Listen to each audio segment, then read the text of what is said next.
এরকম কোনো কথা নেই।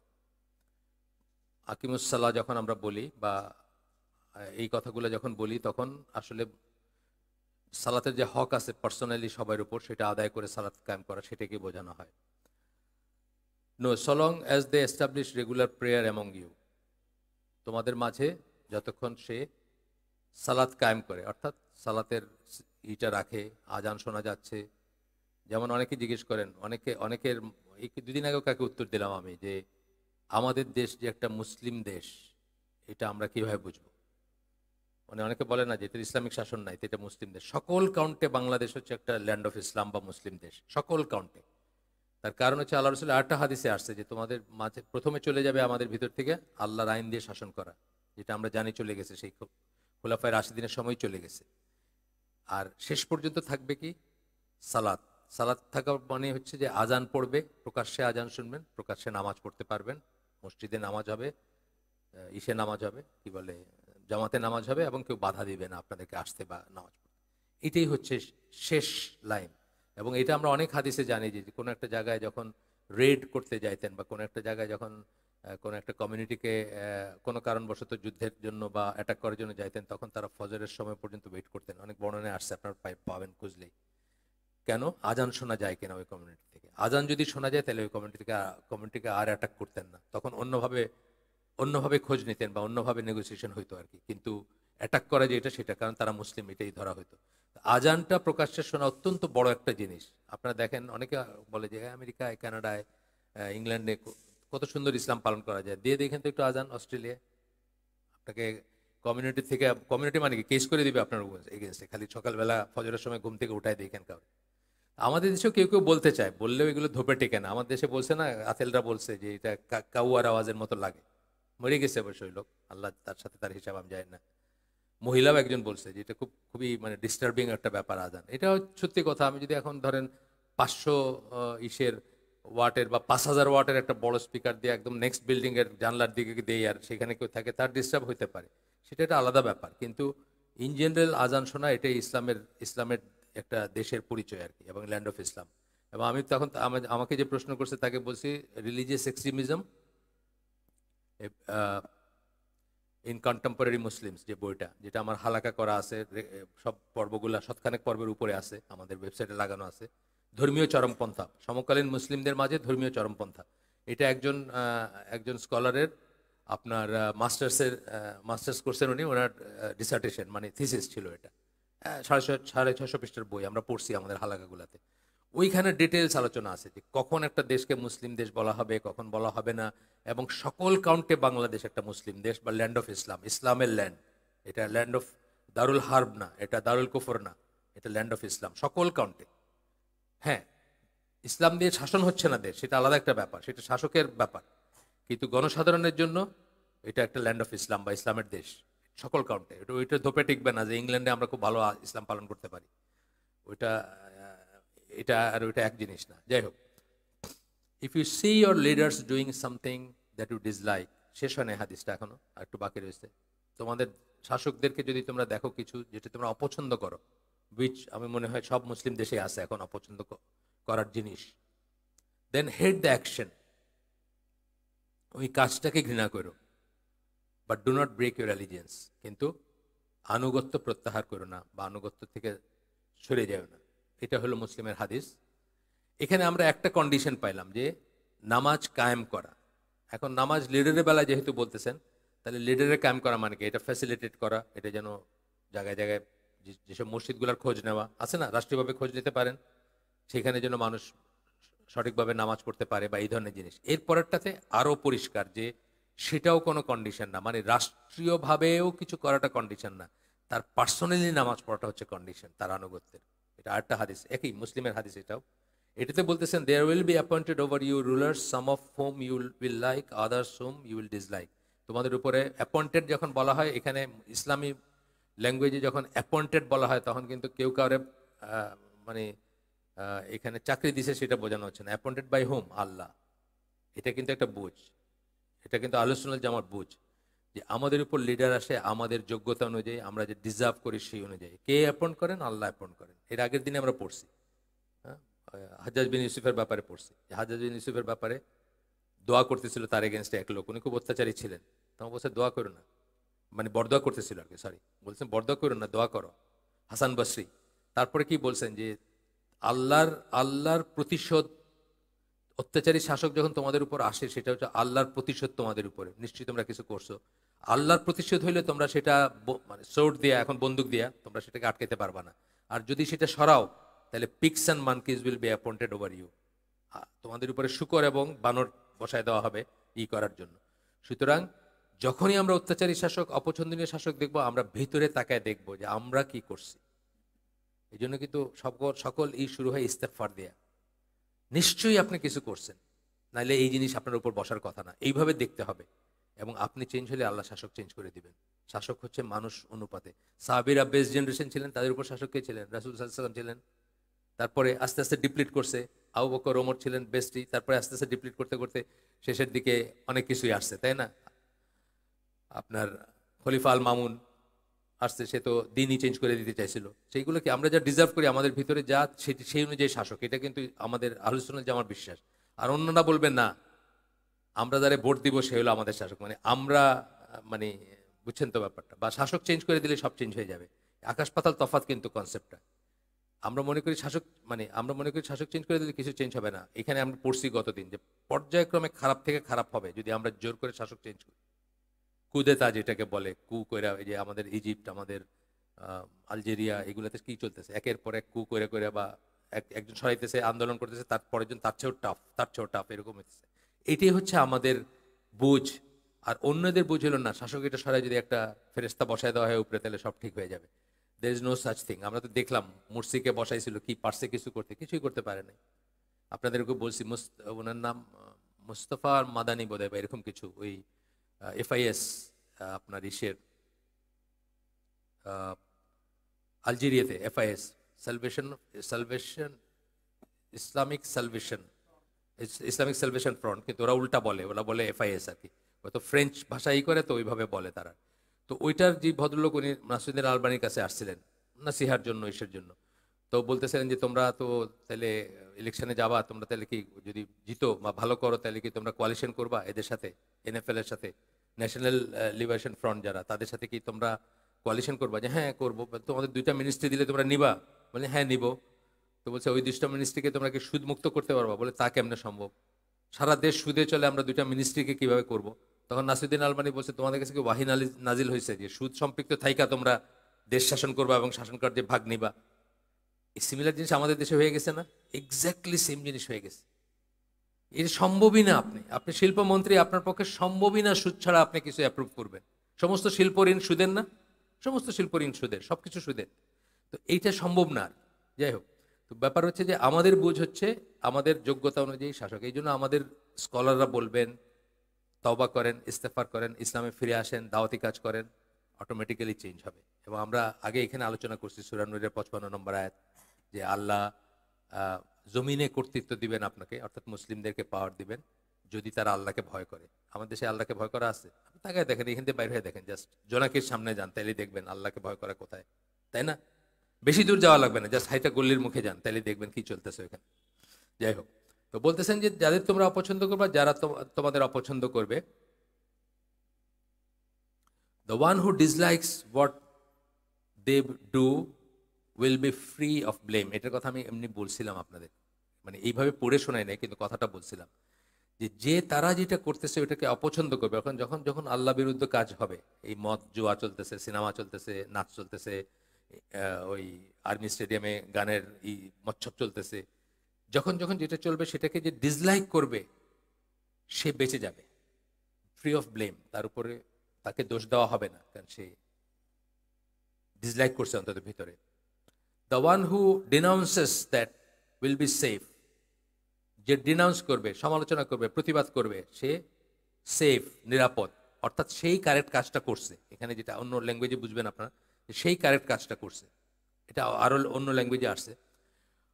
But the one who approves of that, কিন্তু যেটা যে তার সাথে হাত মিলাবে সেটাকে বাহবা দিবে, দেয় না? কত মানুষ বাহবা দেয় না? কত সুন্দর আয়োজন হইতেছে এখানে নাচ গানের, বা কত সুন্দর এন্টারটেনমেন্টের দেয় তো, মানুষ দেয় তো, কংগ্রেচুলেট করে যে আমরা এটা আগে কোনোদিন দেখি নাই যে এইরকম সুপারস্টাররা এসা ই করতেছে আর্মি স্টেডিয়ামে, সো মাচ সো দ্যাট মন্ত্রী মশাই মাটিতে বসে গেছেন ওইটা দেখতে দেখতে জোসের চোটে।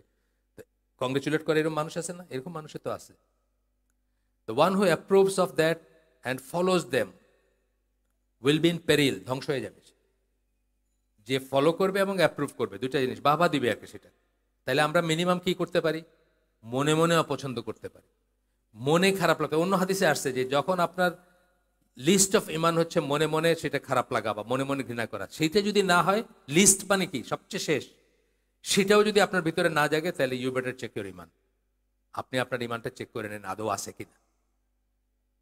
আচ্ছা, তখন they said, O messenger of Allah, should we not fight them? হে আল্লাহ রসুল, আমরা কি তাদের এগেনস্টে তরবারি ধরবো না, যুদ্ধ করবো না? He said no, not so long as they pray.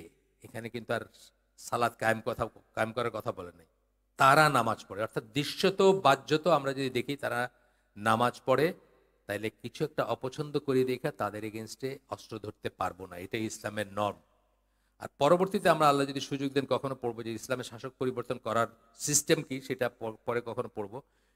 It is not গণ আন্দোলন, ইট ইজ নট গণজাগরণ, ইট ইজ নট বিপ্লব।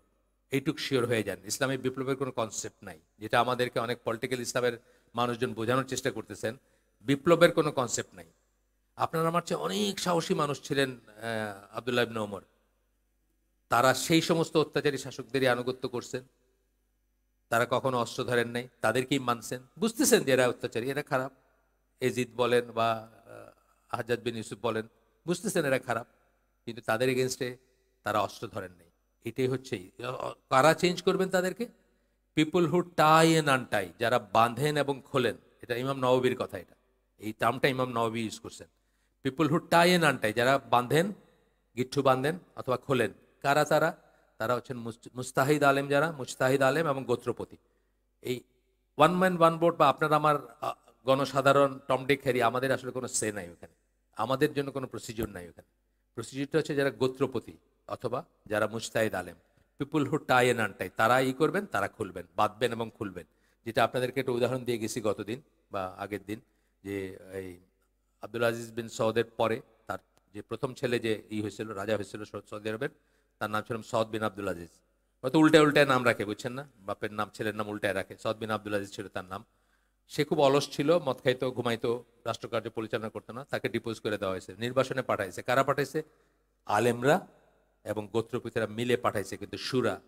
এটাই হচ্ছে সিস্টেম। জনগণের কোনো সে ছিল না ওইখানে। জনগণ খুশি হয়েছে, সেটা অন্য জিনিস, কারো এসে খুশি হবে, কারো এসে দুঃখ পাবে, সেটা অন্য জিনিস, কিন্তু জনগণের আসলে কোনো নাই, কোনো সে নাই। যেটা আনলাইক যেটা আমরা বলতে চাই আর কি, আমাদের দেশে ইসলামপন্থীরাও বলতে চায়, ভোট দেয়া ইসলাম প্রতিষ্ঠা করতে চায় না, জনগণের প্রত্যেকের একটা সে। এটা এটা ইসলামে মানে ইনজাস্টিস মনে করা হয়।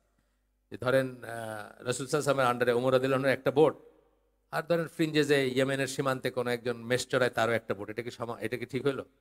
ওমর রাদিয়াল্লাহুর একটা ভোট আর তারও একটা ভোট ঠিক হলো? একই সে না, মোটেই না। এবং ওমর রাদিয়াল্লাহু আনহু, আপনি দেখবেন যে নিয়ে কোরআন নিয়ে পড়তে গেলে দেখবেন যে ওমর রাদিয়াল্লাহু আনহু যারা কারি তাদেরকে আগে ডাকতেন কোনো একটা মশওয়ারা করতে হলো। কেন? তারা কোরআনের লোক, তাদের ইসলাম সম্বন্ধে জ্ঞান বেশি, তাদেরকে আগে ডাকতেন, তাদেরকে ইনক্লুড করতেন আগে। কোনো একটা সুরা, কোনো একটা জিনিস নিয়ে যে এখানে এটা বানাবো নাকি, এখানে করবো নাকি, তাদেরকে আগে ডাকতেন। ওই ইয়েমেনের বর্ডার থেকে ওই মেষপালকরা তো ডাইকা নিয়ে আসেন নাই, গণসাধা বা গণভোট করেন নাই যে তোমরা কি বলো। হ্যাঁ, কখনো গণভোট করা যেতে পারে কোনো ব্যাপারে, নাজায়েজ আমি বলতেছি না, কিন্তু এটা কোনো রিকোয়ারমেন্ট না। গণভোট করা যেতে পারে, কোনো একটা ব্যাপারে করা যেতে পারে, কিন্তু এটা কোনো রিকোয়ারমেন্ট না। কোনো জায়গায় করা লাগতেও পারে। যেমন ধরেন সিলেট যেভাবে বাংলাদেশে আসছে, ইস্ট পাকিস্তানে আসছে, এটা গণভোট করে আসছে, রেফারেন্ডাম করে আসছে, এখানে দরকার ছিল গণভোট করা।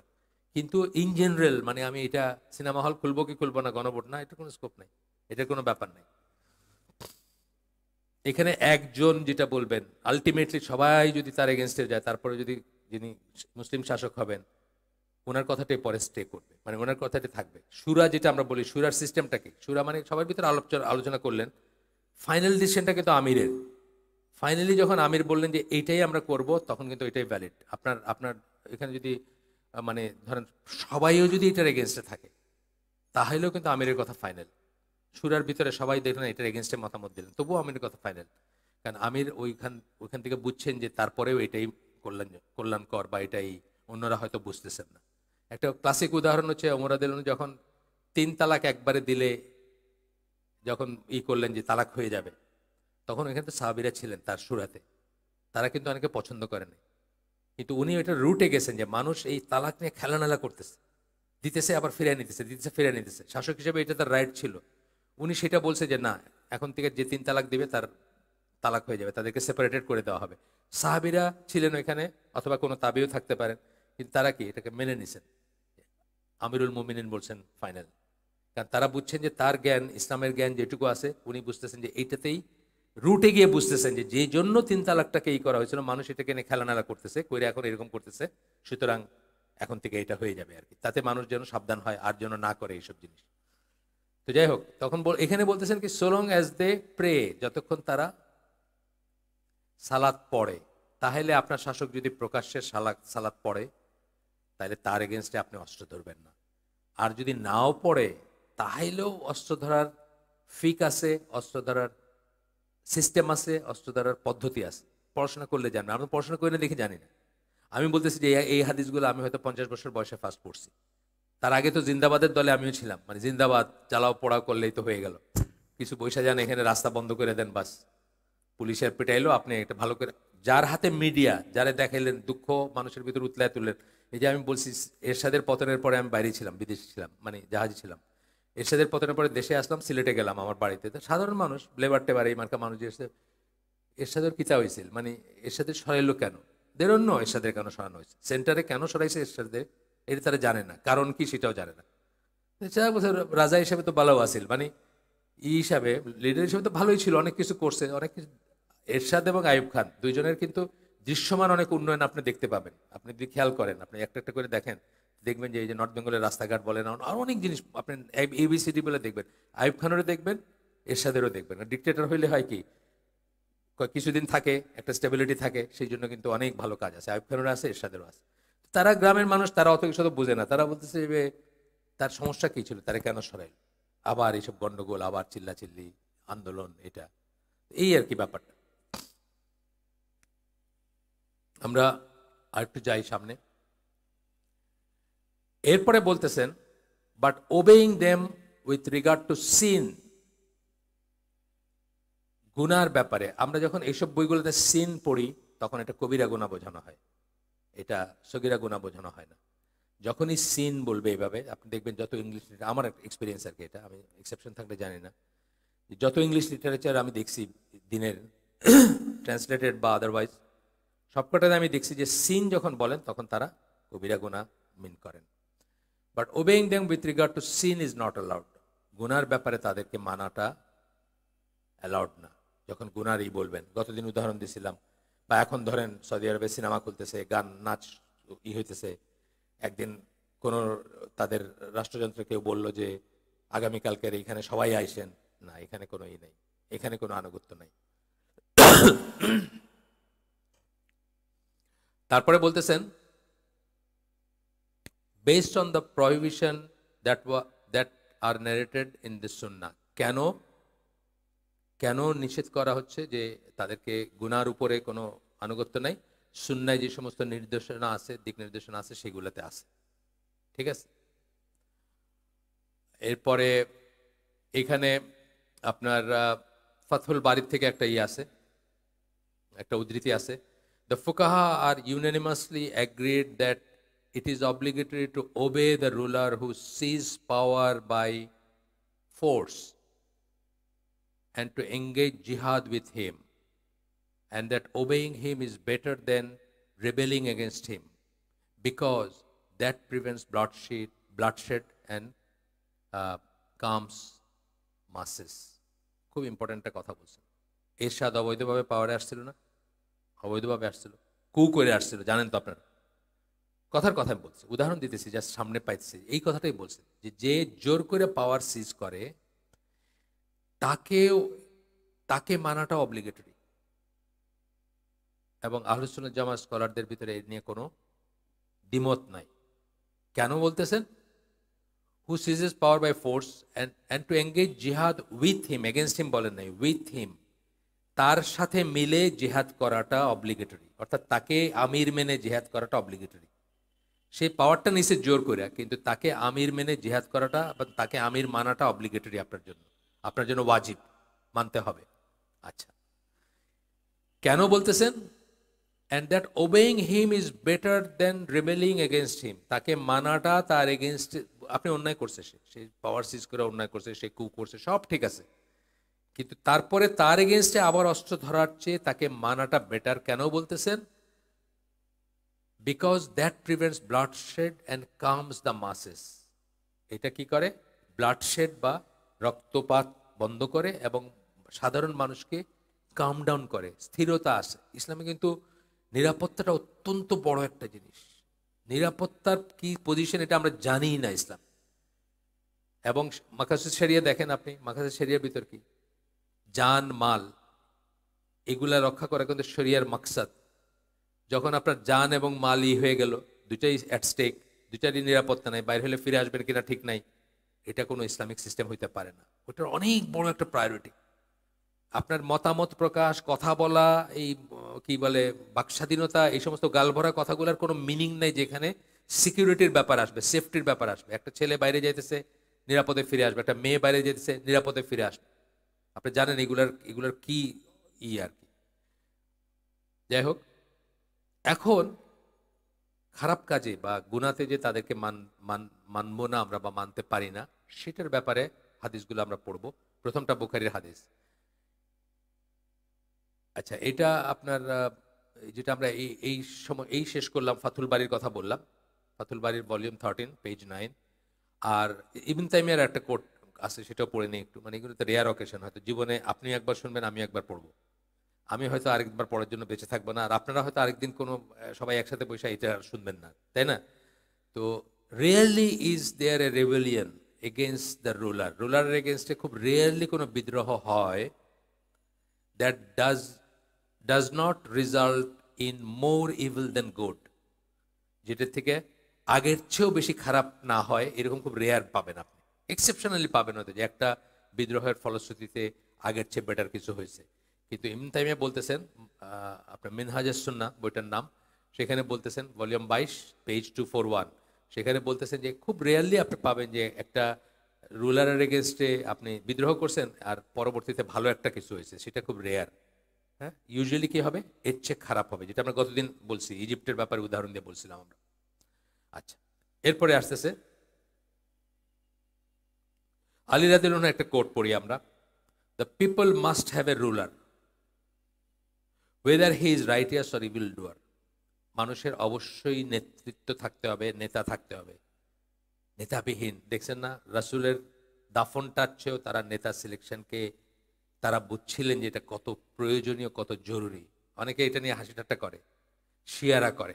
শিয়ারা কইতে চায় যে তারা তো পাওয়ারের জন্য এখানে গেছে, তারা বুঝছেন না, শিয়াদের যেরকম করে তারা সবকিছুতে মিথ্যাচার করে, রঙিন শিয়া রঙে রঙিন করে, সেরকম ইডিয়াব তারা বলতে চায় যে আলী রাদিয়াল্লাহু আনহু একমাত্র তার দাফন কাফনের চেষ্টা করতেছিলেন, আর বাকিরা তো তারা পাওয়ারের জন্য এখানে গেছে। কিন্তু তারা আসলে বুঝছিলেন যে এটা কত প্রয়োজনীয়। আপনার ইসলামিক সোসাইটি একদম ভাইঙ্গা খান খান হয়ে যেত যদি ওটা কনসোলিডেট না করা যেত। হ্যাঁ, ওইটাকে যদি আয়ত্তে না আনা যেত বা এটাকে সলভ না করা যেত। যারা পড়ছেন তারা জানেন, দেখছেন না, পড়ছেন না এইগুলো ঘটনাগুলো কি হয়েছে। ওনারা বলছেন যে মদিনার, ওনারা বলছেন যে আমাদের তরফ থেকে একজন থাকবে, তোমাদের তরফ থেকে একজন থাকবে, ইত্যাদি ইত্যাদি অনেক রকমেরই। কারণ তারপরে ওমর রাদিয়াল্লাহু আনহু যে করে দিলেন, মনে করাই দিলেন আল্লাহ রসুল কি বলে গেছেন, তারপরে তারা শান্ত হইলেন, তারা বুঝলেন যে এই খুবই ইম্পর্টেন্ট ছিল। মানে আজকের এই আমরা এখানে বসে এই হালাকা হইতো না যদি ওইখানে ওইটা না হইতো আর কি, এরকম ব্যাপার আর কজ এন্ড এফেক্ট যদি আপনি দেখেন। আচ্ছা, আলহামদুলিল্লাহ, সেটা আল্লাহর ছিল, সেখানে আল্লাহর দিক নির্দেশনা ছিল। We know what the righteous is, but what is the evil doer? It was said to them him. Ali রাদিয়াল্লাহু আনহুর কথা যারা শুনতেছিলেন তারা বললেন যে আমরা মুত্তাকি বা সালেহিন বা সালেহ যাকে বলি সেটা তো আমরা বুঝি, কিন্তু ইভিল ডুয়ার ফাসিক কিভাবে বুঝবো বা কি কোনটাকে ফাসিক মনে করব? He said one who still keeps the road safe.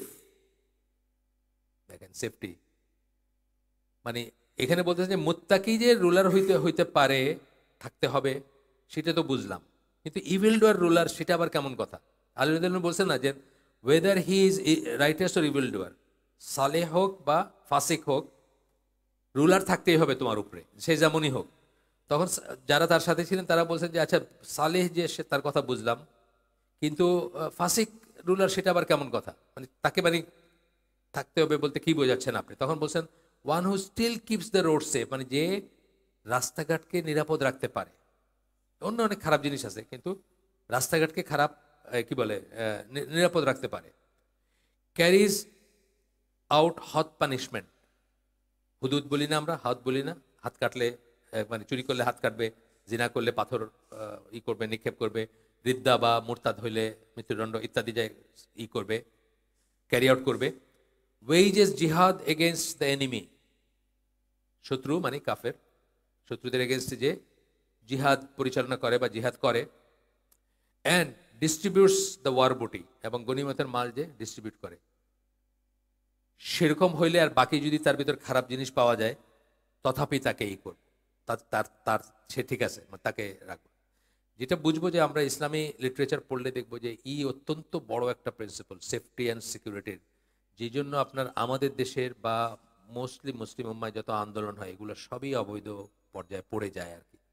এই যে সিটিন, রাস্তা ব্লক করা, আগুন দেওয়া, বাস পোড়ানো, এগুলা অনেকে বলবেন যে এই ল্যাঙ্গুয়েজই বুঝে গভর্নমেন্টে। এইখানেই হচ্ছে আল্লাহর সাথে আপনার হিসাবের ব্যাপার। আমরা অনেক কিছুতেই বলতে পারি যে এই ল্যাঙ্গুয়েজই বুঝে, পারি না বলতে। ধরেন আমরা একটা রিক্সাওয়ালার ব্যাপারে বলতে পারি এটা তুই করে ডাকলেই সে ঠিক মতো কাজ করে বা ঠিক মতো চলে, নাইলে আপনি বললে সে করে না। এটা কি কোনো যুক্তি তুই বলার?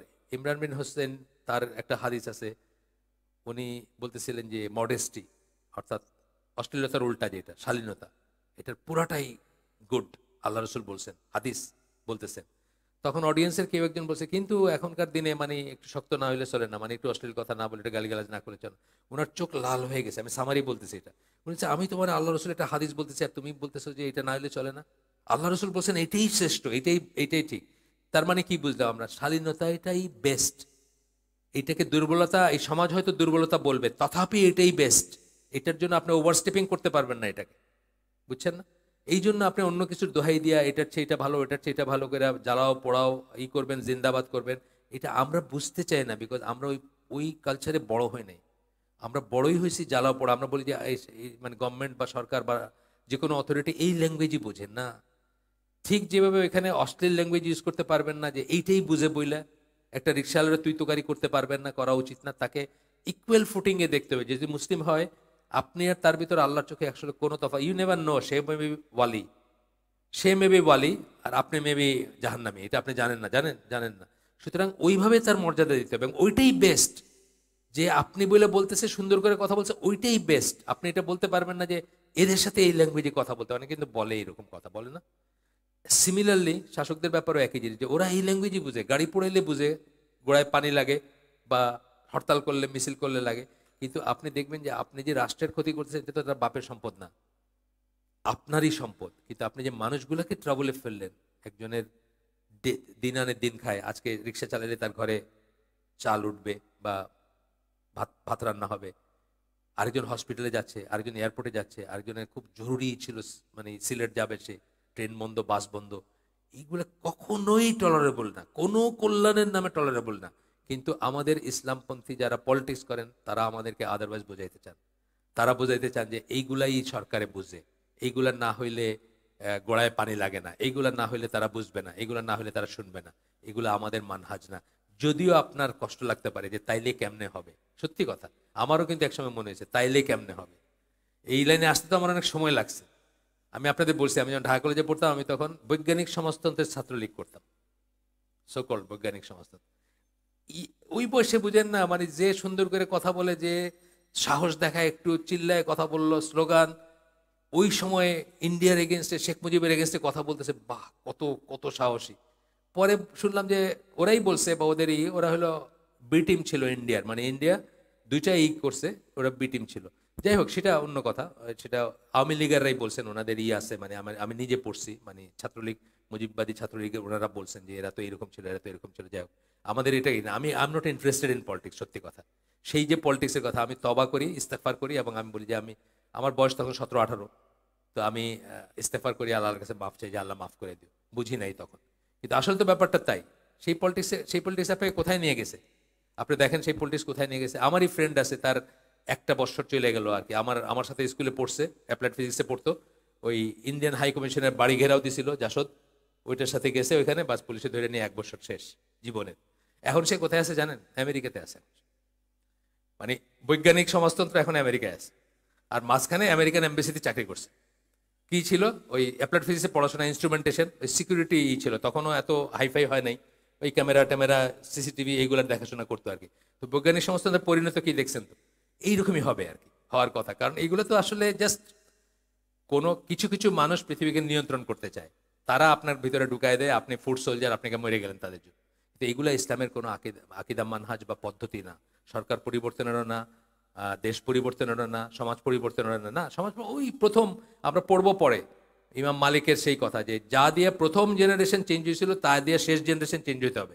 যা দিয়া সাহাবিরা ইসলামে আসছিলেন তা দিয়া আমাদেরও ইসলামে আসতে হবে, এবং আমাদেরও ক্ষমতায় যাইতে হবে। আমাদেরও যদি মানে ওই ক্ষমতা বলতে আমি বলছি, যেটা বললাম যে কর্তৃত্ব দিবেন আল্লাহ, সে আল্লাহকে ভয় করে এই কর্তৃত্ব আসতে হবে। শুনলে মনে হবে যে এ তো সরকারের দালাল মনে হয়, বা এ কি বলে দরবারি আলেম, আমাদের আলেমদের বলে না, আমাদের এরা কি ঘাস খায় নাকি? পিএইচডি করে আসছে, 16 বছর 18 বছর থেকে আসছে মদিনায়, এরা ঘাস খায় না, তারা এই জিনিসগুলো জানেন। এই জন্য তারা মেনে নেন, যেভাবে ইমাম আহমদ বিন হাম্বল তার রুলারকে মানছেন, যেভাবে ইমাম আবু হানিফা তার রুলারকে মানছেন, যেভাবে ইমাম মালিক তার হাত ভেঙে দেওয়ার পরেও তার রুলারকে মানছেন, তার এগেনস্টে বিদ্রোহ করেন নাই, সেইভাবেই আমাদের আলেমরা তাদেরকে মেনে নেন। কারণ এটাই হচ্ছে রাসূল সাল্লাল্লাহু আলাইহি ওয়াসাল্লামের চাওয়া বা বলা। আসেন, Muslim is oblige to hear and obey his ruler. মুসলিমের উপর ওয়াজিব, সে তার রুলারকে শুনবে এবং মানবে, whether he likes it or not, সে পছন্দ করুক বা না করুক। পছন্দ তো আমরা না করতে পারি, এটা তো ঠিকই আছে। so long as he is not commanded to commit sin, যতক্ষণ আপনাকে গুনাহ করতে কমান্ড করতেছে না। গুনাহ করতে কমান্ড করলে আর কোনো মানামানি নেই। if he is commanded to commit sin, then he should neither hear nor obey. যদি তাকে কমান্ড করা হয় পাপ করো, গান গাও, নাচো বা অন্য কিছু, তখন খুন করো, না, তখন নাই। এটা হলো বুখারীর হাদিস। এরপরটা হচ্ছে বুখারী এবং মুসলিম দুটারই হাদিস। there is no obedience, কোনো আনুগত্য নাই, এখানে কোনো আনুগত্য নাই বা আনুগত্য নাই if it involve disobedience towards Allah. অত্যন্ত বড় একটা প্রিন্সিপাল, মূলনীতি, সবাই মনে রাখবেন। আল্লাহর পরেই আমাদের উপর কর্তৃত্ব হচ্ছে মুসলিম রুলার, আমির যে হবে, বাবা মা, আর মেয়েদের জন্য হাজবেন্ড, নেক্সট টু গড। এমন আনুগত্য দেখেন যে আপনাদের বলছিলাম গতদিন যে তারাবির আগে, মানে এশার আগে, রমাদানের সিজনে মানুষজন এদিকে ওদিকে ঘুরতেছে, কফি খেতেছে, চা খেতেছে। তো কাফেরদেরকে জিজ্ঞেস করছে যে এই মানুষগুলারে সব ডিসিপ্লিন করতে কতক্ষণ লাগে? বলছে ভাই এটা কোনো কথা হইলো নাকি, 30 লাখ মানুষ, দেখা গেল একামত হইলো, ইমাম বললেন ইস্তাউ, যেভাবে বলেন ওনারা, 30 লক্ষ মানুষ সারিবদ্ধ। এটা দেখে অনেকে মুসলমান হয়ে গেছে। এই প্রকারের আনুগত্য আপনার ইমামের উপরে। সেই ইমাম, আমি গতদিন বলছিলাম, সেই ইমাম যদি এখন এই একটা র্যাপ গান গায় ওখানে সূরা ফাতিহার জায়গায়, আপনি তারে ইমামতি করতে দিবেন? ছুঁড়ে ফালাই দিবেন বাইরে, যে পাগল হয়ে গেছে, তাই না? এই কথাটা যে এইরকম আনুগত্যের দাবিদার যিনি, তারও কোনো আনুগত্য নাই যদি উনি আল্লাহ বিরুদ্ধে কিছু করে। যে ওয়াইফ হাজবেন্ডের পারমিশন ছাড়া ঘরের দরজার বাইরে বাইরেতে পারবে না, অথবা বাইরের কাউকে ঘরে, তার বাবা হইলেও ঘরে ঢুকতে দিতে পারবে না কোনো হাজবেন্ড, এটা অন্যায়, এটা ঠিক না, ভালো না। কিন্তু তথাপি কোনো হাজবেন্ড যদি বলে ফেলে যে তোমার বাবার বাড়ি কেউ কিন্তু আমার বাসায় আসতে পারবে না, তাহলে ওয়াইফকে সেটা মানতে হবে। সেইখানেও কোনো আনুগত্য নাই যদি সেই হাজবেন্ড আল্লাহ বিরুদ্ধে কিছু বলে, চলো তুমি আর আমি মিলে একটা সিনেমা দেখি আজকে, না, কোনো আনুগত্য নাই। এটা বুঝতে হবে ব্যাপারটা, এটা জেনারেল লাইফের জন্য খুব ইম্পর্টেন্ট। আর শাসকের বেলায় তো অবশ্যই। Rather obedience is with regard to that which is right and proper. Obedience বা আনুগত্য হচ্ছে যেটা সঠিক এবং যেটা শুদ্ধ, সেটার ব্যাপারে। আমরা অনেক সময় মানুষে কি বলবে এটার জন্য আমরা একটা খারাপ কাজ করে ফেলি, পারি না, করি না? মানুষে কি বলবে, যেমন আমার বোনের ছেলের বিয়ে হইতেছে, কেমনে যাব না, ওখানে নাচ গান হইতেছে, বোটের স্টেজে বসায় রাখছে, কেমনে যাব না, সমাজচ্যুত হয়ে যাব, আত্মীয়তার সম্পর্ক চলে যাবে। আমরা মানুষকে খুশি রাখতে গিয়ে আল্লাহর বিরুদ্ধে চলে গেলাম। এটার ফিকটা কি? যে এটা কি দেখেন আপনারা, ইসলাম কি বা আব্দুর রাজাক বিন ইউসুফের আদর্শ পরিবারেও আছে বা অন্য জায়গায় আছে। ফিকটা কি? ও রক্ত সম্পর্ক যদি ছিন্ন হয়, ও দায়ী হবে, কারণ ও হারাম কাজটা করছে, ওইটার সমস্ত দায় দায়িত্ব ওর উপর পড়বে। তথাপি আপনি যাবেন না ওইখানে। হ্যাঁ, আপনি যাবেন যদি আপনি এটা বন্ধ করতে পারতেন, আপনি মিয়া ভাই ফ্যামিলির, আপনি গেলে সব বন্ধ হয়ে যাবে, এরকম যদি পজিশন হয় আপনি যাবেন। আর যদি তা না হয় তাহলে আপনি যাবেন না, ওটা সাক্ষী হইতে বা ওইটার সাথে থাকতে যাবেন না। The ruler has to fear Allah with regard. এতক্ষণ রুলডের কথা আসছে, এখন কিন্তু রুলারের কথা আসছে। এতক্ষণ রুলড মানে শাসিতের কথা বলছেন, এখন শাসকের কথা বলতেছেন যে শাসকেরও খবর আছে, এবং শাসকের খবর তো অনেক বেশি খবর, বুঝছেন না? যার দায়িত্ব যত বেশি তার খবর তত বেশি, এটা তো জানা কথা। যার পয়সা যত বেশি তার কিন্তু জবাব দিতে তত বেশি। যাকে আল্লাহ কম পয়সা দিচ্ছেন তার খুব সামান্য হিসাব, যাকে অনেক পয়সা দিচ্ছেন তার অনেক বড় হিসাব, তার জবাব দিতে অনেক বেশি। Same with power. আমারে কেউ মানে না দুনিয়ার, মানে আমি একলা মানুষ, ধরেন আমার দায়িত্ব কিছুই নেই। যে যখনই ফ্যামিলি হইলো, আমার আন্ডারে আমার ওয়াইফ এবং বাচ্চা কাচ্চা, এই একটা বাড়লো, আমার বোঝা বাড়লো। যখন আমি ইউনিয়ন কাউন্সিলের চেয়ারম্যান, আরো বোঝা বাড়লো। যখন দেশের প্রেসিডেন্ট, আরো বেশি বাড়লো, তাই না? এইভাবে কিন্তু এই জন্য পাওয়ারকে খুব ভয় পাইতেন কিন্তু আমাদের সাহাবীরা। ওমর রাদিয়াল্লাহু আনহুকে কিন্তু মৃত্যুর সময় বলতেছিলেন যে আপনার ছেলেকে এই করে দেন, তখন উনি বলছেন এক ফ্যামিলিতে একজন হয়েছে, এই বোঝা বহন করছে, এইটাই এনাফ, আর দরকার নেই। মানে এটা এত গুরু দায়িত্ব যে এটা দিয়ে আমি বার্ডেন করতে চাই না আমার ফ্যামিলিকে, একজন আমি ছিলাম, এটাই এনাফ। আর বাল্ক অফ দ্য সাহাবী হয়তো তাকে তাকে খুব পছন্দ করতেন, আব্দুল্লাহ ইবনে ওমরকে। উনি ছিলেন খুব খুব স্ট্রিক্ট, ছিলেন ফিকে বা অন্য সমস্ত কিছু, খুব স্ট্রিক্ট মুসলিম ছিলেন আর কি। কিন্তু কেউ হয়তো আপত্তি করতেন না, কিন্তু উনি চান নাই যে ওনার ফ্যামিলিতে আসে। এইভাবে তারা পাওয়ারকে দেখতেন, তারা পাওয়ার চাইতেন না। কারণ যত পাওয়ার, যত যত উপরের দিকে যাবেন তত আপনার রেসপন্সিবিলিটি বাড়তেছে। তো বলতেছেন he should realize that he is only hired worker whom Allah has appointed over the ummah to look after them, to look after them, to serve the religion and sharia of Allah. একজন শাসকের realise করা উচিত, মানে ইসলামী মুসলিম শাসকের কথা আমরা বলতেছি, ইসলামী শাসক খলিফার কথা বলতেছি আমরা। সে রিয়েলাইজ করা উচিত যে সে একটা ভাড়াটে ভাড়াটে শ্রমিকের মতো, যাকে আল্লাহ অ্যাপয়েন্টমেন্ট দিচ্ছেন। এই যে বললাম যে যখন এইসব লিটারেচারে অ্যাপয়েন্টেড বলা হবে, তখন অ্যাপয়েন্টমেন্টটা কে দিচ্ছেন? আল্লাহ দিচ্ছেন। সকল শাসকেরই অ্যাপয়েন্টমেন্ট আল্লাহই দেন, এটা আমাদের একটা বুঝ, কিন্তু আমাদের যোগ্যতা অনুযায়ী দেন। সে অনেক খারাপ কাজ করবে, এটা আল্লাহ জানেন তার ডিভাইন উইজডমে, কিন্তু আমরা সেটা ডিজার্ভ করি, সেই জন্য দিবেন তাকে Allah. He is only hired worker, মানে একটা লিমিটেড সময়ের জন্য আল্লাহ তার উপর দায়িত্ব অর্পণ করছেন, যেটা আমরা সবকিছুতে বুঝি। আমাদের সন্তানের ব্যাপারে আমরা বুঝি যে সন্তান আমাদের কাছে আমানা, লিমিটেড টাইমের জন্য আমাদেরকে দেখাশোনা করতে দিচ্ছেন। আমাদের বাড়ি গাড়ি সবকিছুই তাই, চোখ বুঝলেই শেষ। হ্যাঁ, বউও তাই, ডিভোর্স হয়ে গেলেই শেষ, অথবা মরে গেলে শেষ, এরকম ব্যাপার আর কি। টু লুক আফটার দেম, উম্মার উপরে বসাইছেন তাদের দেখভাল করার জন্য। লুক আফটার বলতে দেখভাল, মানে যত্ন নেওয়ার জন্য। টু সার্ভ দ্য রিলিজিয়ান, দিনকে সার্ভ করার জন্য, দিনের সেবা করার জন্য। অ্যান্ড শরিয়া অফ আল্লাহ, আল্লাহ শরিয়া মানে আল্লাহর দিন, শরিয়ার দিন এখানে সেম জিনিস। তারপরে রিলিজিয়ান এবং শরিয়াকে আলাদা আলাদা করে বলছেন। যখন শরিয়াকে আলাদা করে একটা টার্ম বলা হয়, তখন শরিয়া ইজ ইকুয়াল টু ইসলাম, বুঝছেন তো? আর যখন শরিয়া বিধান আলাদা করে বলি, যদি আমরা শরিয়ার বিধান আসছে এটা, বা উসুল ফিক বা অন্য কথা বলতেছি, তখন আলাদা মিনিং। অ্যান্ড ক্যারি আউট হদ পানিশমেন্টস, এবং on common folk and elite alike, এবং তিনি কি করছেন? হদ পানিশমেন্টগুলো, হদ শাস্তিগুলা সাধারণ মানুষ এবং এলিট বা উচ্চ উচ্চ শ্রেণীর মানুষ সবার উপর একই রকম করে প্রয়োগ করা হলো তার দায়িত্ব। মানে এইসব দায়িত্ব দিয়ে আল্লাহ তাকে লিমিটেড টাইমের জন্য অ্যাপয়েন্টেড করছেন, একটা ভাড়াটে মানুষের মতো, মানে ভাড়া দিয়ে যাকে আনা হয়, এটা তার কিছু না। পরের জায়গা পরের জমি কয় না, এরকম ব্যাপার আর কি। The ruler must be strong and not let the criticism of anyone affect him. এটা খুব ইম্পর্টেন্ট একটা পয়েন্ট, এটা আমরা মিস করি। কিন্তু আমরা দেখি কি, অনেক মুসলিম দেশে দেখি যে রুলার একটা কিছু বলল, সাথে সাথে মানুষের, মিডিয়া হোক বা সাধারণ মানুষ হোক, খুব সমালোচনা করলো, ডিসিশনটা চেঞ্জ করে ফেললো। এটা ইসলামী রুলারের চরিত্র না। সারা দেশ এগেনস্টে গেলেও সে যদি সঠিক পয়েন্টে থাকে, সেটাই সে স্টিক করবে, সে পপুলারিটি নিয়ে কেয়ার করবে না। এই জন্যই কিন্তু আরেকটা রিজন যে ডেমোক্রেসি ইসলাম পছন্দ করে না।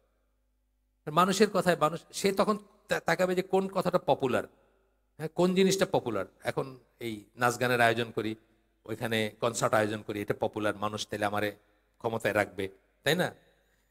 রুট রিজন তো তাই, যে জন্য করতেছে। রুট রিজনটা কি? মানুষের কাছে পপুলার হওয়া, মানুষ শান্ত থাকবে। এখন একটা খেলা শুরু করে দেই, নাহলে এখন একটা কিছু শুরু করে দেই, সিরিজ শুরু করে দেই, তাহলে মানুষ এটাতে থাকবে, বাস। এইটা করবে না। Muslim ruler will be strong, সে কেয়ার করবে না কে কি বলতেছে। তার কোনো টার্ম নাই, আগের দিনই বলছি, মুসলিম রুলারের কোনো টার্ম নাই, 4 বছর 8 বছর 10 বছর কিছু নাই।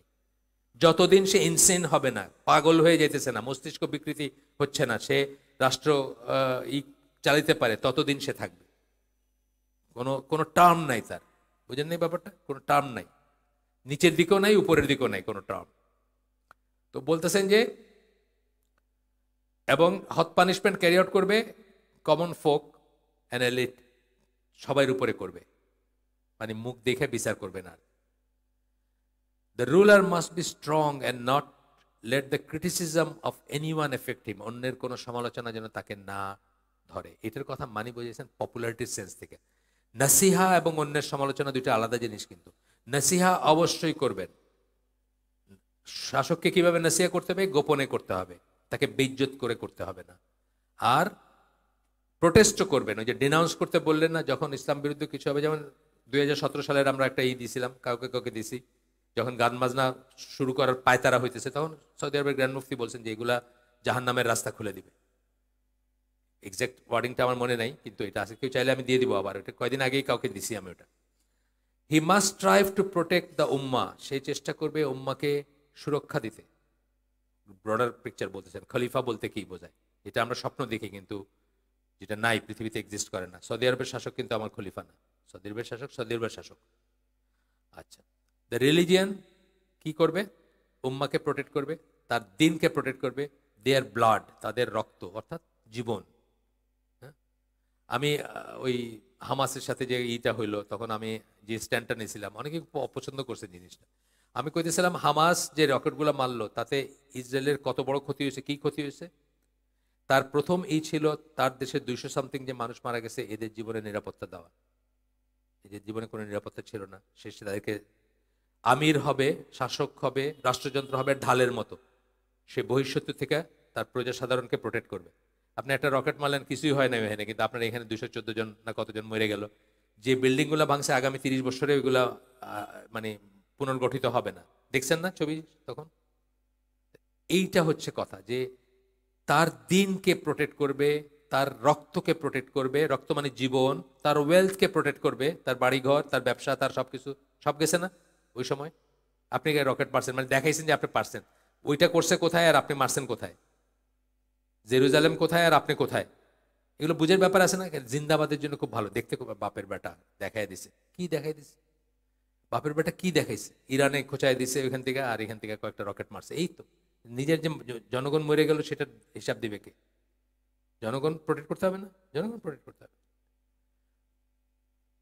দেয়ার অনার, তাদের সম্মান কি অবস্থায় আপনারা যারা দেখছেন তখনকার ডকুমেন্টারিগুলো বা এইগুলা, তারা দেখছেন কি অবস্থা হয়েছে, মেয়েদের কি অবস্থা ছিল তখন, হসপিটালের কি অবস্থা ছিল তখন, পানির জন্য কি অবস্থা ছিল তখন। শেষ পর্যন্ত তো ওই ওই তাদের পায়ে আবার পড়তে হয়েছে। ইজিপ্ট কি? ইজিপ্ট কাদের দালাল? ওয়েস্টের দালাল না? তাদের মধ্যস্থতায় যেতে হয়েছে, তাদের পায়ে পড়তে হয়েছে, তাদের কাছ থেকে আপনার ওই ত্রাণ আনতে হয়েছে, UNHCR এইটা সেটা, তাই করতে হয়েছে না? তাদের টার্মসে যাইতে হয়েছে শেষ পর্যন্ত। কথা হচ্ছে যে আমরা বলতেছি না যে আমরা মিউ মিউ করবো, তা না, কিন্তু আমাদের আমাদের জিহাদের বা কারোর এগেনস্টে যুদ্ধ করার প্রথম 3টে শর্ত কি? প্রকাশ্য আমির থাকতে হবে। আমির প্রকাশ্য, হোল্ড আপ না, গর্তের ভিতর ঢোকা আমির না। ওই সময় কে কে এখানে রকেট মাইরা ওর কোনো পাত্তা নাই। হোল্ড আপ, তাই না? পাত্তা নাই, রকেট মারছে একটা, আইসা গুড়াই দিল একদম। বইলে কয়ে গুড়াইতেছে, সময় দিতেছে আধা ঘন্টা 1 ঘন্টার ভিতর সরে যাও। একটা 12 তলা বিল্ডিং একদম ধুলায় মিশে গেল, দেখেননি? বলতেছে যে এই করবো, আমি কি করতে পারছি আমরা? প্রকাশ্য আমির থাকতে হবে, অন্তত অর্ধেক ক্ষমতা থাকতে হবে। তার 100টা প্লেন থাকলে আপনার 50টা, তার 1000টা ট্যাঙ্ক থাকলে আপনার 500টা। সূরা আনফলের দেখেন আয়াত, আগে ছিল 10:1, তাদের 10টা থাকলে আপনার একটা। মানে যুদ্ধ করার ব্যাপারটা ছিল, মানে একা হইলেও 10 জনের এগেন্সটে দাঁড়ায় থাকতে হবে ইসে যুদ্ধের ময়দানে। মানুষজন বাড়লো, জনসংখ্যা বাড়লো, ইমান ডিপ্লিট করলো, ইমানের লেভেল কমে আসলো, আল্লাহ এটাকে চেঞ্জ করে 2:1 করে দিলেন। তাহলে তার 100টা সোলজার থাকলে বা 1 লক্ষ সোলজার থাকলে আপনার 50,000, তার 100টা প্লেন থাকলে আপনার 50টা আছে। হামাসের ছিল। আরেকটা হলো শত্রু মিত্র পৃথকীকরণ। এটা হয়তো কোনো কোনো জায়গায়, কিন্তু আপনি যদি জেরুজালেমে করেন বা যেখানে মুসলিমও মারা গেছে না, ওখানে মুসলিমও মারা গেছে, শত্রু মিত্র পৃথকীকরণ। আচ্ছা ঠিক আছে, আপনি আগে ওয়ার্নিং দিলেন যে সরে যাও সবাই, হইতে পারে এটা। এই 3টা শর্ত করতে হবে জিহাদের কথা চিন্তা করার আগে। এই 3টে শর্ত আপনি ফুলফিল করেন কিনা? আপনি তো অস্ত্রতেই শেষ। অস্ত্রে শেষ না আপনার? অর্ধেক নাই তো আপনার। আচ্ছা, তাদের ইন্টারেস্ট, তাদের অনার, অনার মানে সম্মান, তাদের ইন্টারেস্ট যে কোনো কিছুতে, তাদের উন্নয়ন বা তাদের সম্পদ বা তাদের লাভ যেটাতে, মাসলাহাত যেটাকে আমরা বলি সেটা প্রোটেক্ট করবে। দেয়ার সিকিউরিটি, এই যে দেখেন সিকিউরিটি চলে আসলো, কি করলে তারা নিরাপদ থাকবে, নিরাপত্তার দাম অনেক উপরে, কিন্তু দেয়ার অ্যাফেয়ার্স, দেয়ার কন্ডাক্ট, তাদের ব্যাপার স্যাপার, তাদের কন্ডাক্ট মানে তারা কিভাবে মোয়ামেলাত করবে সেটা।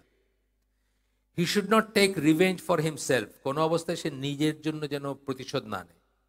অত্যন্ত বড় একটা প্রিন্সিপাল। আল্লাহ রাসূল সাল্লাল্লাহু আলাইহি ওয়াসাল্লামের উপরে যারা পার্সোনালি অ্যাটাক করছে, নাড়ি বুড়ি চাপাই দিছে, তাদের উপর কিন্তু কোনো প্রতিশোধ নেন নাই উনি।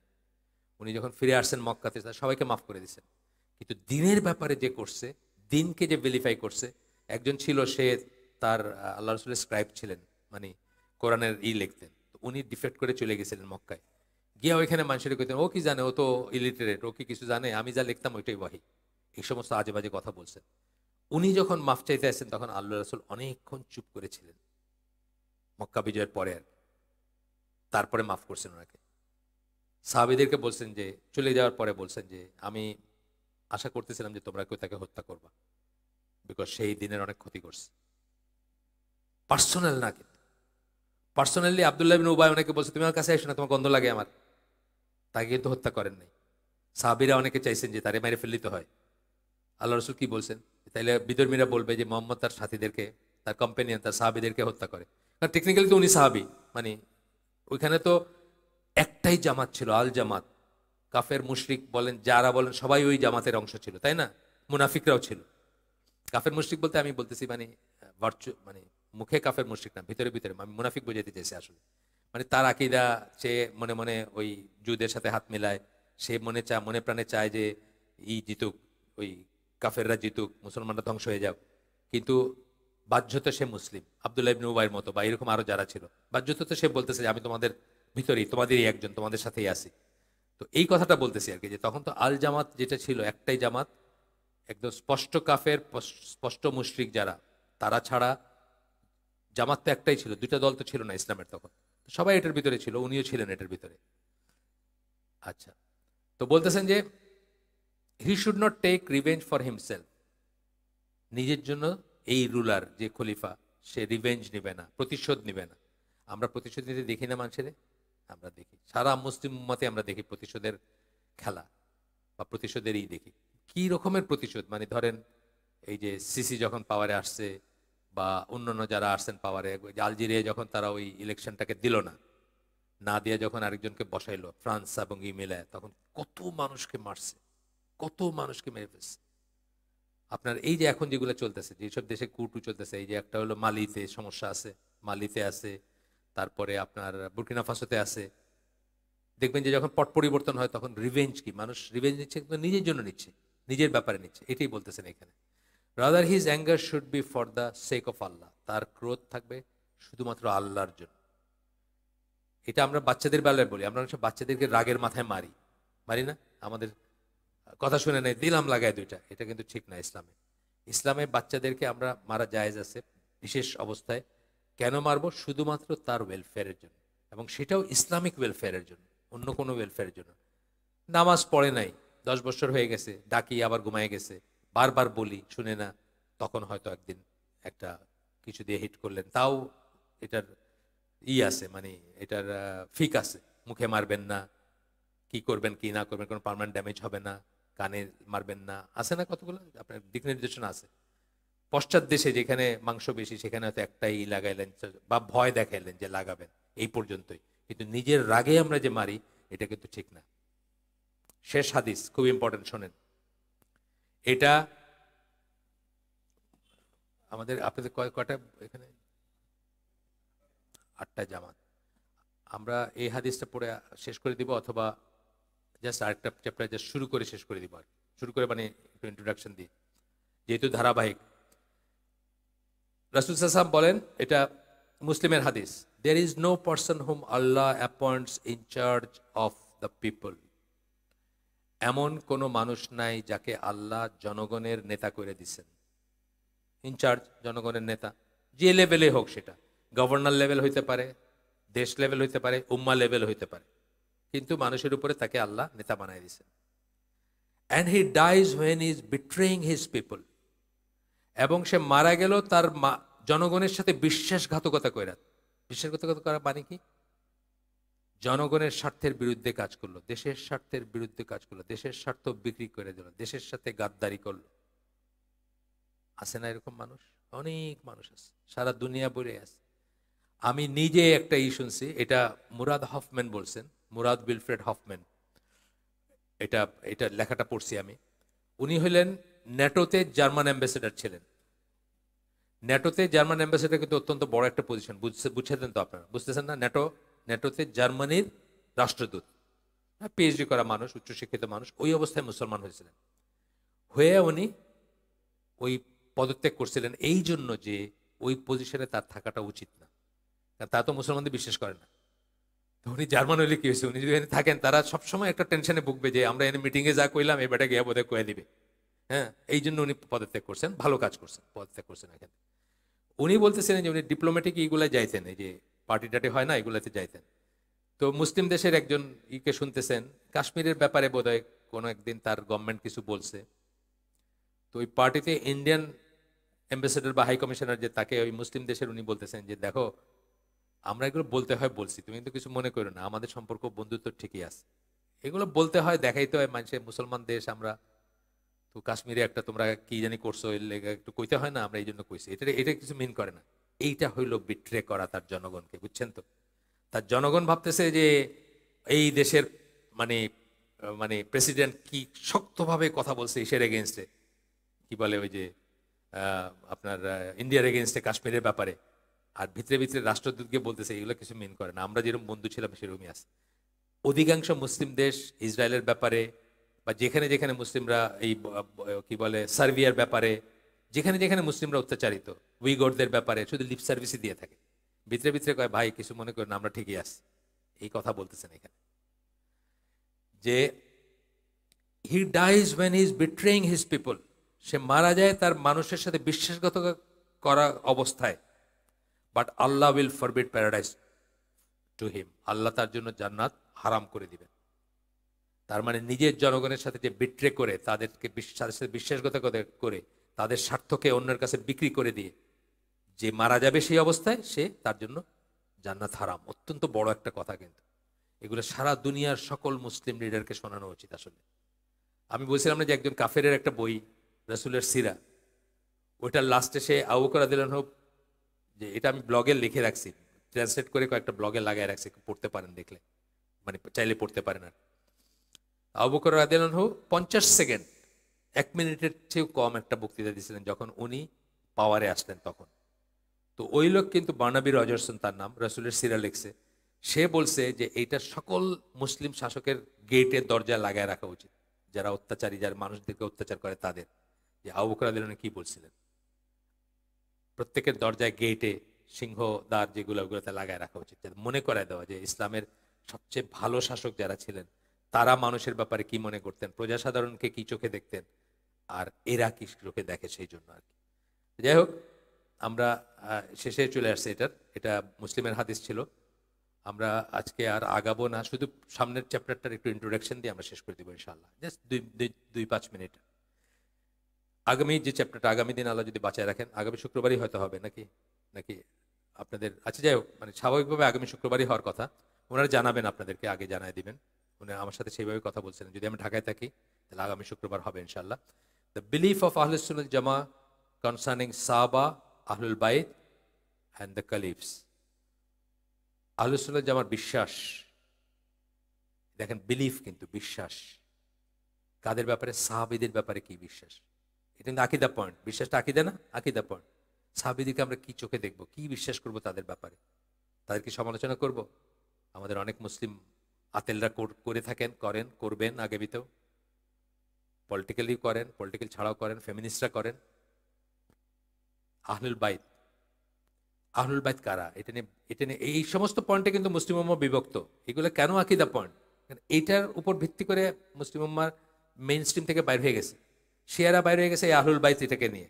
তারা মনে করে শুধু আলী রাদিয়াল্লাহু আনহুর চেনে যারা আছেন, ফাতিমা রাদিয়াল্লাহু আনহার চেনে যারা আছেন, তারাই আহলুল বাইত, বাকিরা না, রাসূলের অন্য ওয়াইফরা না। আচ্ছা, প্রথমটা কি? সাহাবীদেরকে একদিকে খারেজিরা কাফের করছে, সবাইকে না হইলেও অনেককে বা মেজরিটিকে, আর এদিকে শিয়ারা করছে মেজরিটিকে অবিশ্বাসী মনে করে। আমাদের বিশ্বাসটা কি হবে? অ্যাজ আহলুস সুন্নাহ ওয়াল জামা। আরেকটা কি, খলিফাদের সম্বন্ধে আমাদের কি বিশ্বাস? খলিফাদের সমালোচনা আছে না? অনেক সমালোচনা আছে, অনেক মানুষ সমালোচনা করে। ঈদের আপনার ওসমান রাদিয়াল্লাহু আনহু সমালোচনা করে, আলী রাদিয়াল্লাহু আনহু তো করেই আছে। এই সম্বন্ধে কি বিশ্বাস হবে আমাদের, সেটা নিয়ে আমরা আগামী দিন পড়বো। আজকের জন্য জাস্ট আমরা বললাম যে বিশ্বাসগুলো কি হবে, এটা নিয়ে পড়বো ইনশাল্লাহ। আজকের জন্য আমরা আমাদের আয়োজন এখানে শেষ করে দিব। সুবহানাকা আল্লাহুম্মা বিহামদিকা আশহাদু আল্লা ইলাহা ইল্লা আনতা আস্তাগফিরুকা ওয়া আতুবু ইলাইক। আমরা যে শুনলাম তার ভিতরে ভালো কিছু শুনে থাকলে সমস্ত প্রশংসা আল্লাহর, আলহামদুলিল্লাহ। খারাপ কিছু শুনে থাকলে সমস্ত ব্যর্থতা আমার এবং সেটা শয়তানের তরফ থেকে। আল্লাহ আমাদেরকে তৌফিক দেন যা ভালো শুনলাম তার উপর আমল করার। আসসালামু আলাইকুম ওয়া রাহমাতুল্লাহি ওয়া বারাকাতুহু।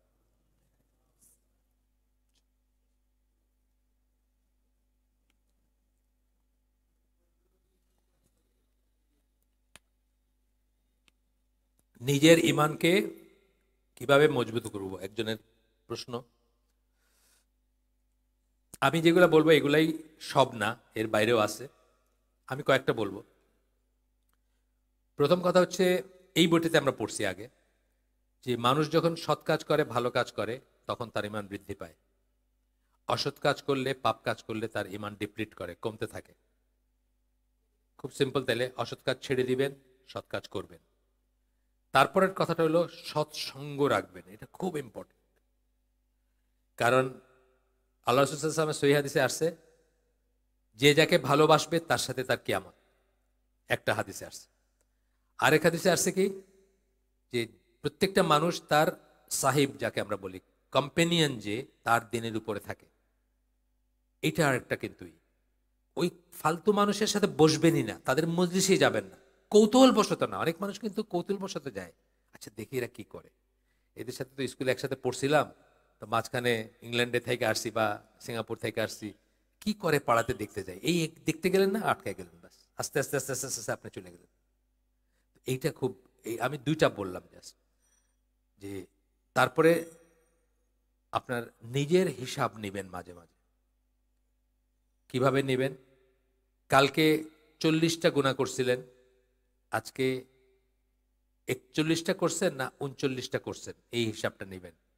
যদি একটাও ছাড়তে পারেন, 39-এ আসে 40 থেকে, তাহলে আলহামদুলিল্লাহ আপনি কারেক্ট ট্র্যাকে আছেন। আর যদি 41টা হয়ে গেছে থাকে, তাহলে কিন্তু সমস্যা, তাই না? এইগুলো আর কি, মানে মান্ডেন কথাবার্তা বললাম, দুনিয়াবি কথাবার্তা বললাম। সবচেয়ে প্রথম কথা হচ্ছে আল্লাহর কাছে চাবেন, সব কিছুর আগে আসবে। যে কার কাছে চাইতে হবে? ইয়া মুকাল্লিবাল কুলুব সাব্বিত কালবি আলা দীনিক। মুকাল্লিব মানে কাল্ব কথাটার মানেই হচ্ছে যেটা পরিবর্তন হয়ে যায়। কাল্ব কথাটা আসছেই কিন্তু এখান থেকে, যে যেটা পরিবর্তনশীল, সেটা যিনি পরিবর্তন করেন বা কন্ট্রোল করেন, তার কাছে চাবেন যে এটাকে যেন ইমানের উপরে দৃঢ় রাখেন। এটা দিয়ে শুরু করবেন, তারপরে বাকি সব। আমরা অনেক সময় ইসলামের কথা বলতে বলতে আল্লাহ ফ্যাক্টর চলে যায় আমাদের, অন্য অনেক কিছু বলি কিন্তু আল্লাহর কথাটাই বলি না। সভা সমিতি বলি, এত লোক হইলে আমরা মিছিল করতে পারবো, এত লোক হলে স্টেজ করতে পারবো, জলসাটা সাকসেসফুল হবে, এত লোক আসছিল, এত মাইক, এত টাকা। খালি আল্লাহ ফ্যাক্টরটাই বলি না, যে আল্লাহর ইচ্ছা হলে এটা সাকসেসফুল হবে। সেটা মনে রাখবো ইনশাল্লাহ। আচ্ছা, আসসালামু আলাইকুম। আপনার লেখা কিছু বইয়ের নাম বলুন। আমার লেখা বই একেবারেই যদি বেসিক বলি, তাহলে নিশ্চিন্ন হওয়ার হুমকির মুখে, ইসলামী মূল্যবোধ। একেবারে নিজস্ব যদি বলি, কোনো ট্রান্সলেশন বা কোনো রিরাইটিং এর ব্যাপার নাই, এটা একটা। বাংলাদেশের মুসলিম সমাজে বিবাহ নারীবাদ, এটা একটা। আর কি আছে একেবারে আমার নিজের, আর বাকিগুলোতে একটু আছে অন্যের, হয় ট্রান্সলেশন বা রিরাইটিং আছে। সেখানে আছে তিনি হলেন জিবরিল, একটা আছে। আমি 3টা বইয়ের একটা সেট বলি, যে এই 3টা বই যদি কেউ শর্টকাট দিনের উপর প্রতিষ্ঠিত হইতে চান, এই 3টা বই তো আমার কোনো ক্রেডিট নেই, অন্যের লেখা। এই 3টা বইয়ের যদি আপনারা কালেকশনে রাখেন এবং পড়ে যদি করতে পারেন, আমল করতে পারেন, একটা হচ্ছে তিনি হলেন জিবরিল, ইংরেজি নামটা হচ্ছে he came to teach you your religion, মানে তিনি তোমাদেরকে তোমাদের দিন শিক্ষা দিতে আসছিলেন। হাদিস জিবরিলের উপর বই, পুরা ইসলামী আকিদা কভার করে এটা, বা বেসিক ইসলাম কভার করে। তিনি হলেন জিবরিল। 2 নম্বরটা হচ্ছে কোরআন অধ্যয়নের সঠিক পন্থা। আর 3 নম্বরটা হচ্ছে সুন্নাহর কর্তৃত্ব মর্যাদা। এই 3টা বই আমি মনে করি একটা প্যাকেজ, অত্যন্ত কেয়ারফুলি লিখছেন যিনি লিখছেন। সুন্নাহর কর্তৃত্ব মর্যাদা, সুন্নাহর কর্তৃত্ব মর্যাদা 118টা আরবি বইয়ের আছে আপনার, রেফারেন্স দিয়ে লেখা আর কি। খুব সুন্দর বই, এবং আমি তো মনে করি সবাই পড়া উচিত। তবে আমার আমার ভালো হয় নাই, মানে আমার উপস্থাপনা হয়তো ভালো হয় নাই, বা ভাষাটা আরো সহজ করতে পারতো, বা কেউ যারা ভালো লেখেন তারা হয়তো সহজ করতে পারতেন, আমি সেটা করতে পারি নাই। কিন্তু তবুও যারা কনসিডার করতে পারেন, ইংলিশটা পড়তে পারেন। ইংলিশ একটা তো বললাম, he came to teach you religion, এটা হচ্ছে একটা নাম। সেকেন্ডটার নাম হচ্ছে how to approach the Quran and understand it. আর থার্ডটার নাম হচ্ছে অথরিটি অ্যান্ড ইম্পর্টেন্স অফ সুন্নাহ। আচ্ছা, আসসালামু আলাইকুম রহমতুল্লাহ। আমি এই প্রথম আপনার হালাকায় উপস্থিত হলাম। আলহামদুলিল্লাহ, এতদিন ইউটিউবে লেকচার শুনেছি। আমি আপনাকে আল্লাহর সন্তুষ্টির জন্য ভালোবাসি, আমিও আপনাদেরকে ভালোবাসি, এবং এটাই হওয়া উচিত, এবং এটা বলাটাও ঠিক আছে। যাকে ভালোবাসেন আল্লাহর জন্য সেটা বলাটাও উচিত। ওয়ান্স ইন এ ওয়াইল বলবেন, সবসময় বলার দরকার নেই, ওয়ান্স ইন এ ওয়াইল বললেন। আল্লাহ আপনাকে দিনের খেদমত করার তৌফিক দান করুন, বেশি বেশি। আমিন আমিন। আমিও আমিন আমিন বললাম। আমার জন্য দোয়া করেন যাতে আমি হেদায়েত থাকতে পারি, ঠিক আছে, অটল থাকতে পারি বর্তমানে। ইনশাআল্লাহ দোয়া করব, আপনার কথা মনে করেই করব আজকে। এটা কি ওনারই? ও আচ্ছা, দুইটা না? ও আচ্ছা আচ্ছা আচ্ছা, বুঝছি। বর্তমানে দুনিয়াবি বিপদ আপদে আছি, দোয়া করবেন আল্লাহ যাতে দুনিয়াতে এবং আখেরাতে আমাকে নিরাপদে রাখেন এবং কল্যাণ দান করেন। আপনি নিজের জন্য দোয়া করবেন। আপনার আব্বা আম্মা বেঁচে থাকলে আব্বা আম্মাকে বলবেন দোয়া করতে, স্পেশালি আব্বাকে বলবেন দোয়া করতে, ভাইকে বলবেন দোয়া করতে, যারা মুসাফির তাদেরকে বলবেন, যারা অসুস্থ তাদেরকে বলবেন, এদের দোয়া বেশি কবুল হয়। আর নিজে গুনাহ ছেড়ে দিবেন একটা একটা করে। সব সব একবারে ছাড়লেও না করতেছি না আমি, কিন্তু সব একবারে ছেড়ে পরের দিন আবার 40টার জায়গায় 50টা হয়ে গেল, এটা না আর কি। মানে যেটা ছাড়বেন, ওয়ান স্টেপ এট এ টাইম ছাড়বেন, আর ফেরত যাবেন না। আমলের কিন্তু ব্যাপারটা এটাই, সাহাবীদের এটা ছিল। তারা ওই যে বললাম না যে 10টা আয়াত পড়ছেন আর আগান নাই, 10টা আয়াতে যা যা বলা হয়েছে সবকিছু জীবনে প্রয়োগ করে তারপরে আগাইছে। আব্দুল্লাহ বিন মাসউদের একটা আছে, আসার আছে। আচ্ছা, আসসালামু আলাইকুম। ওয়ালাইকুম আসসালাম। আপনি শেষ দিকে একটা কথা বললেন, আবু বকর একটা উক্তি করেছেন যে শাসকদের দরজায় লাগানো দরকার।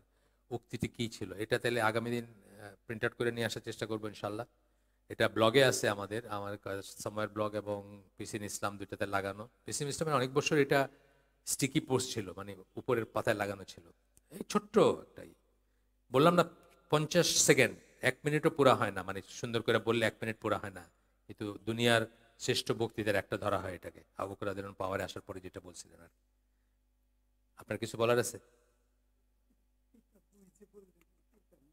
ও আচ্ছা, তিনটার নাম, আচ্ছা ঠিক আছে। আচ্ছা ঠিক আছে, এটা তো ইংলিশ, এটা বাংলা হয় নাই। আচ্ছা,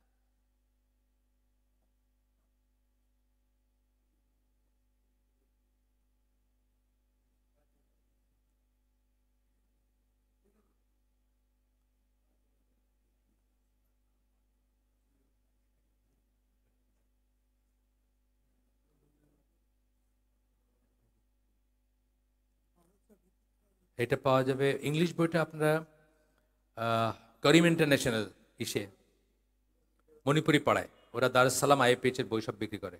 করিম ইন্টারন্যাশনাল মণিপুরি পাড়া। আর আমার এগুলা তো ওই মুজিবকে বললে হবে, বা ওনাদের বললে হয়তো ওনারা জোগাড় করে দিতে পারবেন।